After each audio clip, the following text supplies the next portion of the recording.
আজকে রান্না করব গরুর পায়া বা নেহারি। এই জন্য কিন্তু প্রথমে পেঁয়াজটা দিয়ে দিচ্ছি, এরপরে দিয়ে দিব গরম মশলা। এখানে আছে তেজপাতা, দারুচিনি, এলাচ, গোলমরিচ আর লং। আর এখন দিয়ে দিব রসুন বাটা। এখানে সামান্য পেঁয়াজ আর কাঁচা জিরা একসাথে মিক্সার করে পেস্ট করে রাখা হয়েছে।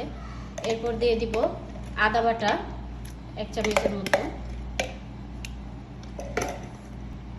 এখন দিয়ে দিব মরিচের গুঁড়া, পরিমাণে একটু কম দিব মরিচের গুঁড়া, তাহলে নেহারিটা খেতে ভালো লাগবে। নেহারিতে বেশি ঝাল হলে কিন্তু খেতে তেমন ভালো লাগে না। এরপর কিন্তু হলুদের গুঁড়া দিয়ে দিয়েছে, এখন পরিমাণ মতো লবণ। এখানে প্রায় 5 কেজির মতো নেহারির হাড় আছে, তো সেই পরিমাণে মশলা দেওয়া হচ্ছে। নেহারিতে কিন্তু তেমন মশলার ব্যবহার করতে হয় না, তাহলে কিন্তু টেস্ট অত ভালো আসে না। এখন দিয়ে দিব তেল।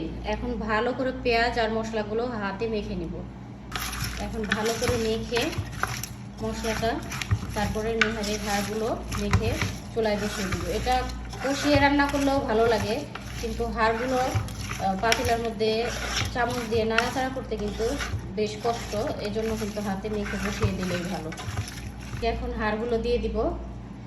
হাড়ে কিন্তু প্রচুর পরিমাণে চর্বি আছে, এই জন্য তেলের পরিমাণটা একটু কম দেওয়া হয়েছে, কারণ এমনিতেও অনেক তেল ভাসে পরে। হাত দিয়ে মাখতেই কিন্তু বেশ কষ্ট, সেই হিসেবে কষিয়ে রান্না করতে গেলে আর একটু ঝামেলা হয়ে যায়, এই জন্য মেখে বসিয়ে দিলে সুবিধা।